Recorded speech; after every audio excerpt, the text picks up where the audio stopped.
السلام عليكم ورحمة الله وبركاته. النهاردة بإذن الله هنبدأ نتكلم عندنا على نوع من نباتات الفاكهة، وهو التوت العماني أو التوت الباكستاني، عشان في ناس بتقول يا التوت ده لأ مش هو ده توت باكستاني فاهم.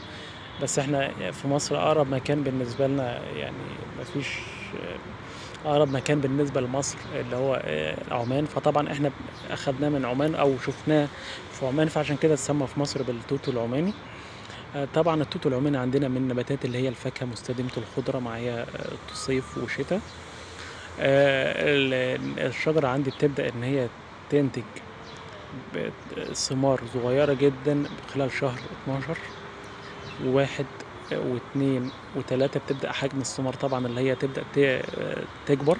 ممكن خلال فصل آخر 2 و3 و4 طبعًا بابدأ إن أنا أحصل على الثمار، بتبدأ إن هي نضجت وبابدأ إن أنا أحصل عليها. أوكي. النوع عندي سهل في زراعته، ما فيهوش مشكلة جدًا. من الأنواع اللي هي طبعًا يعني جات مصر جديد، ما جاتش من فترة كبيرة. سهل في زراعتها وسهل برضك في العناية بتاعتها جدًا. وبرضك سعرها بيكون مناسب، سعرها ما بيكونش غالي أوي. شكرًا.